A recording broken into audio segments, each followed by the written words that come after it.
Hello and welcome to the Posers Podcast, the place where we skip the fluff, say the quiet parts out loud, and dig into what really matters. This is where photography, psychology, and business collide. I'm Jody, your host, and I'm bringing you my raw takes, hard wins, and a whole lot of unfiltered honesty about what it takes to build a photography business that actually connects and makes money. So ladies, grab your headphones and get your tits up and your ears open because we are going to build something really incredible together. Hello, and welcome back to another episode of the Posers Podcast. I am so excited to jump into today's episode with you because I kind of feel like the last couple of weeks were just like a lot of talk about resolutions, a lot of talks about, or not resolutions that we're not setting, but goal setting and talking about the word of the year and what our dreams are and what we're hoping for and what we're wishing for. And now today I'm like, okay, we're going to stop hoping. We're going to stop wishing. We're going to start doing. This is the Home Depot now, all right? I'm the Home Depot of photography podcasts. I can't handle myself. All right. So even though I'm starting off with some jokes and some giggles, obviously, today is actually going to sound a lot more like a keynote than a podcast because I am not here to casually chat about anything. I'm not here to mess around. I am here to talk about pricing. And I am not here to leave any kind of excuse in your head about your pricing and about the economy in regards to your pricing or your area or your market, or even the claim that you think that your clients just want the digitals. I am coming in today and I am leaving no crumbs, like the youths would say. All right. It's going to be backed up by research. You know, it's going to be backed up by psychology. So if you come out of this episode thinking that it's still okay to use the pricing model that I'm going to talk about today, then you will at least know that it is your own mental block that you need to work on and not the actual, economy or your clientele or anything like that. This might even ruffle some feathers, and I'm okay with that because somebody needs to say it. Because I honestly know that photographers are being duped by this model of pricing. It's being taught as if it's luxury, as if it's incentivizing products. I mean, technically it is incentivizing products, but we're going to get into all of that. But it's claiming as if the incentivization, not sure if that's a word, but the incentivizing of the products is the goal that we should be doing and the only goal that we should be working towards inside of our business.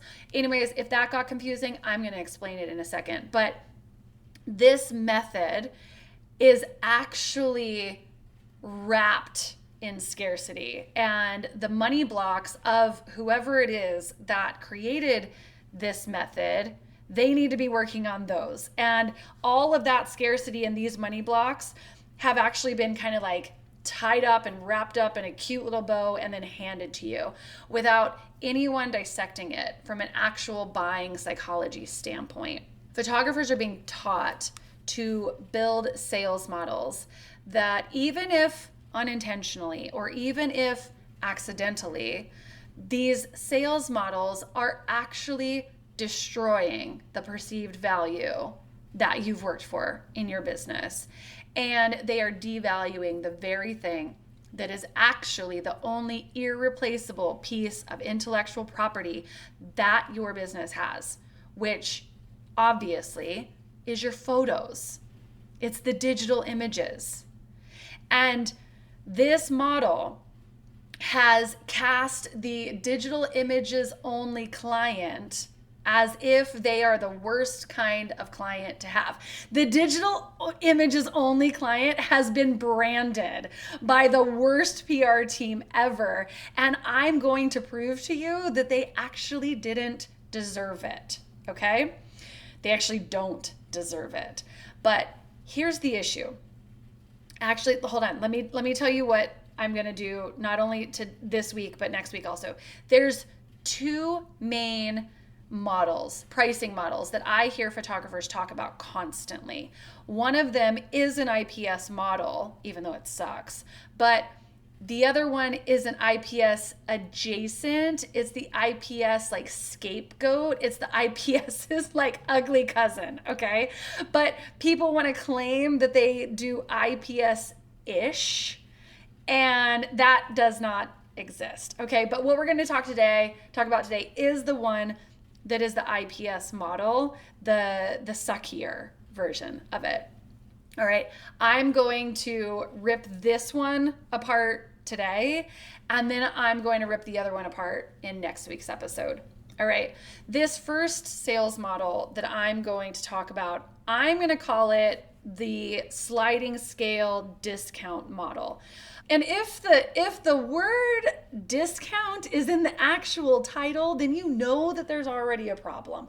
But I don't know if this model actually has a title or has a name. I've heard this being referred to as a value-based pricing, I think. Honestly, it's too confusing for me to understand how this is value-based. So it might very well be that value-based pricing is something completely different. Who knows? Either way, let me just explain what this pricing model is, and you'll know if this is what you're implementing inside of your business. The sliding scale discount model is where like you have a session fee, and then the clients come in, they do the session with you, and then they're coming back and they're having their sales meeting, their proofing meeting or whatever.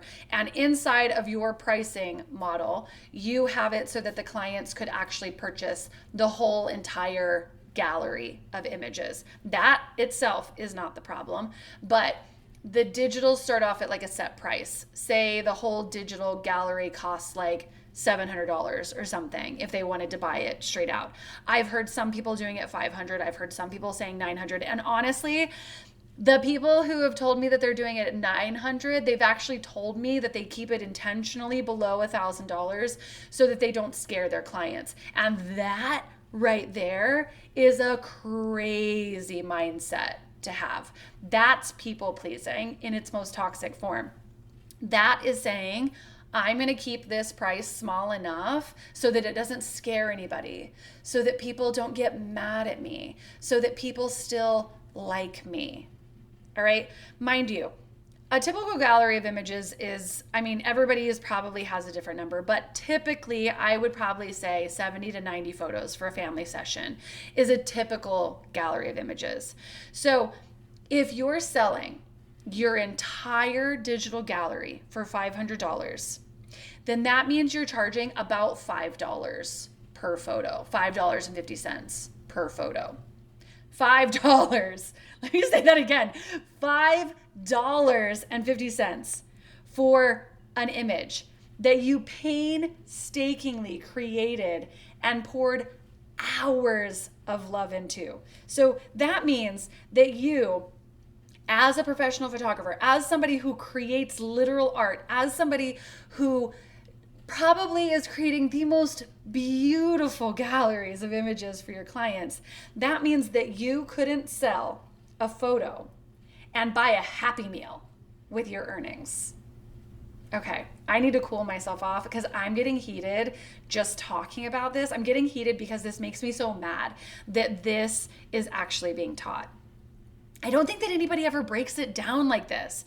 I don't think that anybody is realizing what's actually happening inside this model and how much photographers are throwing their work away for almost pennies. But the crazy part is that this model, it gets even worse. So in this model, the clients are guided to buy physical products, right? But as they do, which I obviously do too, that's a sales system. But inside of this model, as they are guided through the process of buying these physical products, the digitals get cheaper. And I know. If the client hits the top tier of the product ladder that you want them to get to, then the digitals are free. Free. Like, you've got to be kidding me here. So this means that when you do your job at selling products well, then you actually get penalized. So if your client spends, let's say, $2,000 on products, which you then have cost of goods sold and tax on, so you really actually profit about $1,200 on, then somehow, some way, the value of the digital images just poof, like out of thin air, it vanishes. So that $500, $700, $900, whatever you're saying at the beginning is the digital only price, all of the sudden, now the digitals don't have that value anymore.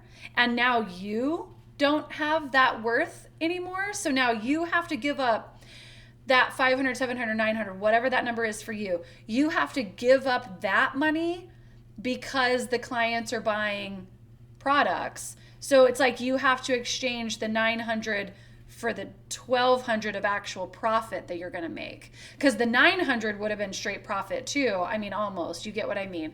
But the $900 would have been straight profit because there's no cost of goods sold.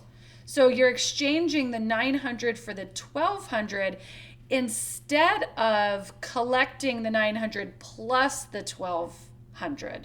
So you've essentially capped your profit at $1,200 because the clients are simply shopping and putting enough products in their cart, basically. I mean, not cart, obviously, because you're sitting there in a sales room with them, but you get what I mean.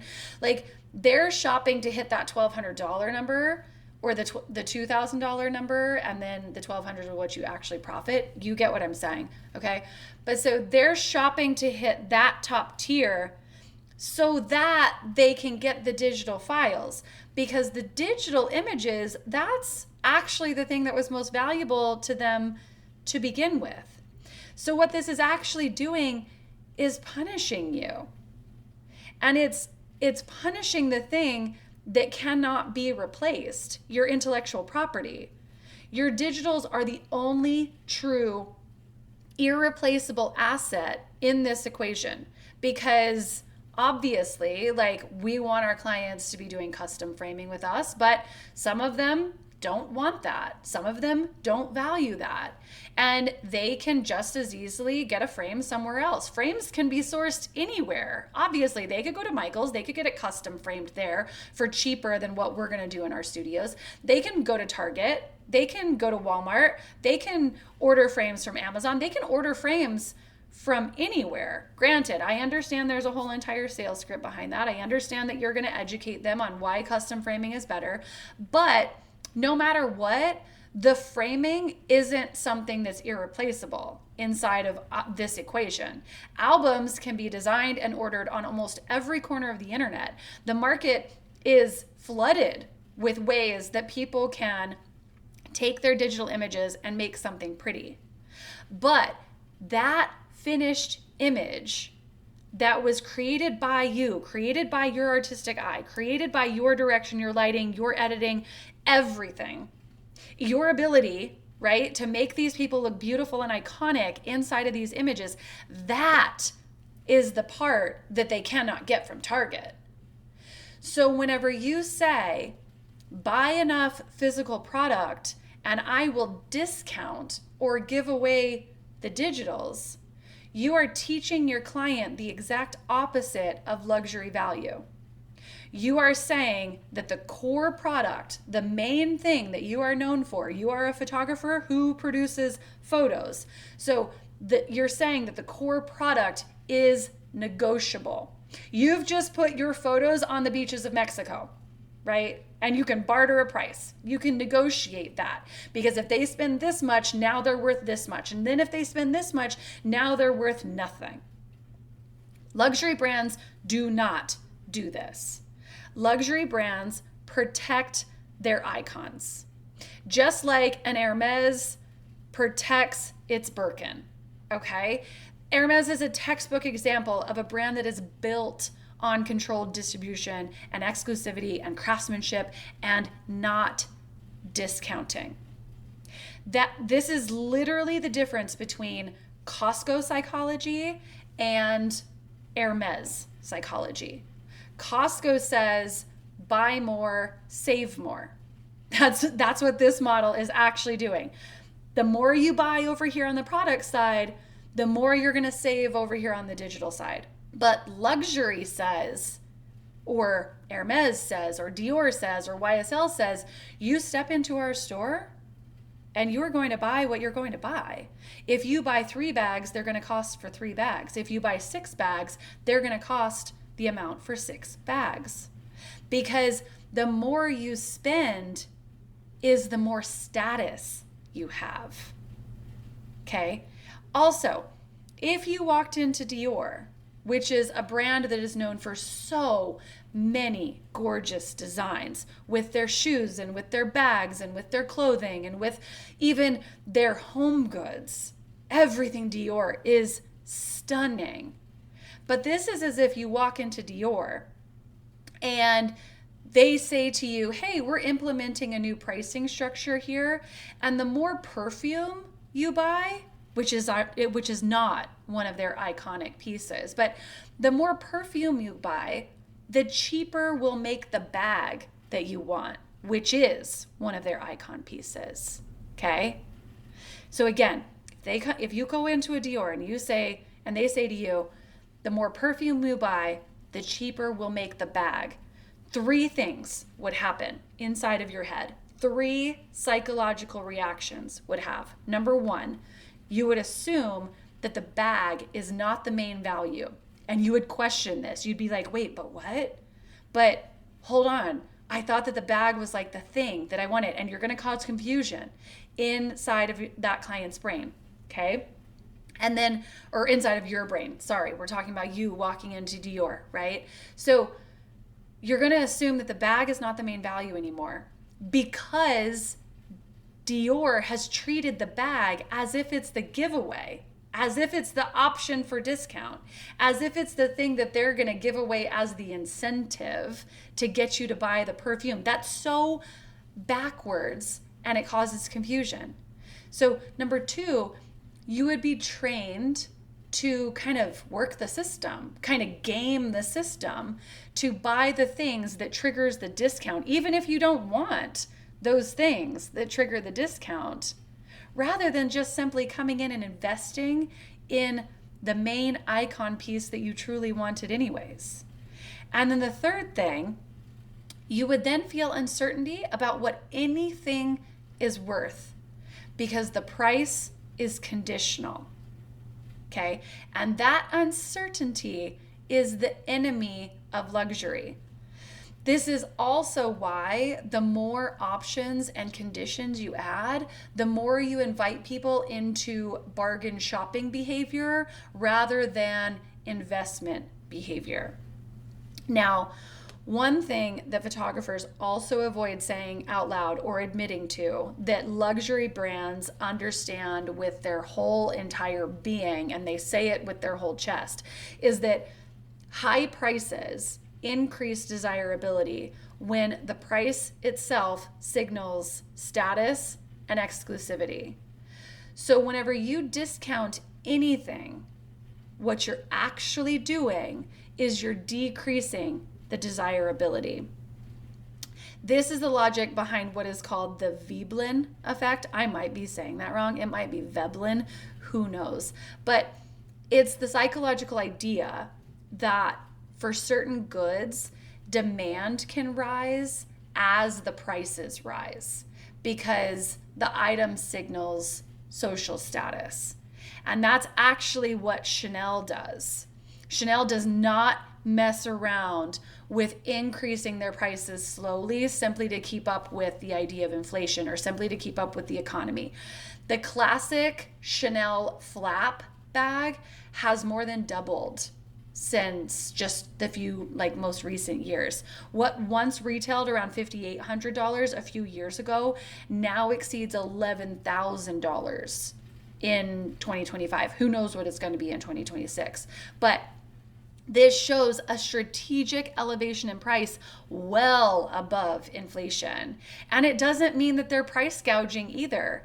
It simply means that they know that their price communicates who they are for and what kind of experience they offer and what kind of status their bag has, which obviously brings us to where we're positioning and our pricing models, because our models should be built on placing the highest value on digital images because they are your intellectual property, because they are your currency, and because they are the only irreplaceable asset that you have inside of your business. Now, you might be like, whoa, Jody is on one today. But this is not just a hot take from me. This is fact. This is research. This is business. Other models doing it any other way, even inside of our industry or outside of our industry, they're wrong.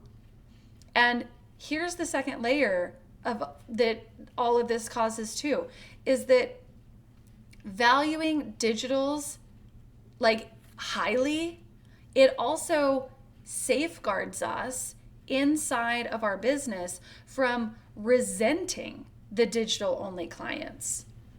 Whenever digitals are priced correctly, digital only clients are not a problem. They are a profitable and aligned client because digital only clients come with way less overhead than product-based clients. The problem actually only exists whenever photographers price the digital only clients as if they are inferior to the wall art clients. Okay? Your digitals are your primary product. Everything else, like everything else that they purchase on top of the digital images, is gravy. Everything else is expansion. Everything else is an expanding of the experience that they get to have with you. Everything else is service. Everything else is you being a full service luxury brand. Okay?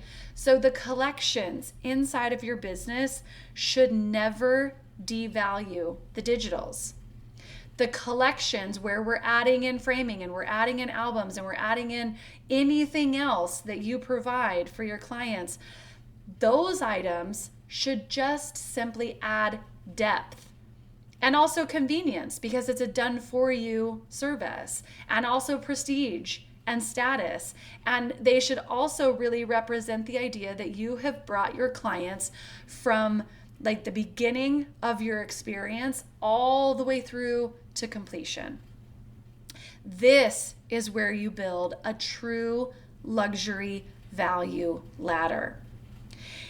Now, if you're listening to this and you recognize that your business is the sliding scale discount model that we just talked about, if you're like, yeah, Jody, you're talking straight to me, honestly, I want to ask you whether or not you feel like it's hard. I want to ask you whether or not you feel like it's not for you. I want to ask you if it's working. I want to ask you if you feel like it's capping you.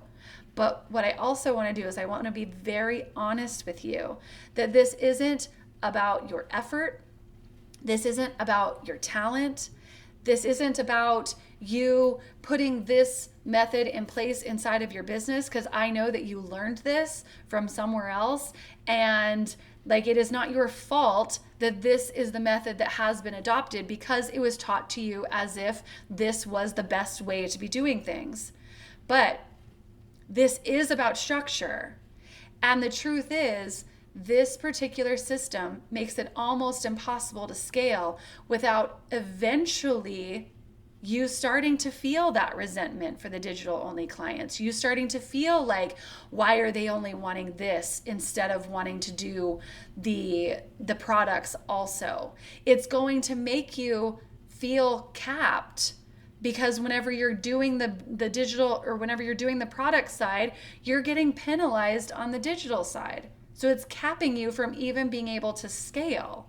So it's kind of like this idea, it's not kind of like, it is like you're constantly negotiating against yourself. If you sell them the digital products, you're screwing yourself out of the digital money. If you keep them on the digital money, then it's set in such a way that you're not making the kind of money that you would make on the product side. So it's this constant negative negotiation that's going on inside of your head and inside of your clients' heads. So this is the exact kind of work that we will do inside of the mastermind. We take pricing models like this one and like the one that I'm going to talk about next week, and we rebuild them from the ground up so that they protect your digital images and they create clarity for your clients. And it aligns with how luxury buyers actually make decisions. It's not theory. It's not hypothetical. It's not just, let's grab some noodles and throw them against the wall and see if this works, and then let's teach it to other people. This is actual business. It's practical. It's specific. It's researched, and it's tailored to your business because it's tailored to every business. So you're not guessing. You're not like patching things together anymore. And at the time that I'm recording this, there's only 2 spots left for the mastermind. And if you've been listening to this and you're like, you are speaking straight to me, I need help untangling this because this isn't working in my business and this doesn't feel right, then one of those spots is very likely yours. And next week, we're breaking down another pricing model, another system that is even worse than this one, which is exactly why now is the moment to fix the foundation before it keeps costing you more. I would usually wrap up an episode like this by being like, okay, let me like hop off of my soapbox. I got too heated on here. But no, I'm not. I'm not getting down. I'm standing here and I'm standing tall and I'm going to keep on saying the same thing over and over and over again because this is the education that you deserve. You deserve for someone to come into your business and give you the value that you pay for and to teach you methods that are fundamentally sound because they work not only in your business, but they work in every business. And they are not just slapped together education systems or methods or models or structure. It's not just slapped together education that works for one person, but not the next person, because it works for everybody in every business.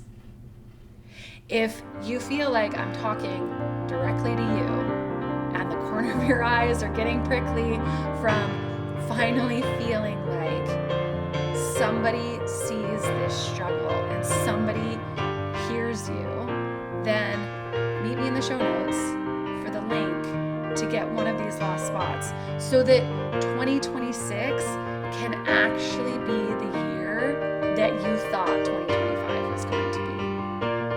Okay? That's all I've got. Bye for now, friends. Okay, so that is a wrap on this episode of the Posers Podcast. If you loved it, please subscribe, rate, and review because honestly, algorithms are needier than all of our ex-boyfriends combined, and ladies, I need all the help I can get. If you've got thoughts, questions, love letters, even hate mail, please send them my way. I actually read every single one of them. So until next time, stay bold, stay messy, and don't let the bullshit win. Tits up, ears open, and go build something incredible. Bye for now, friends.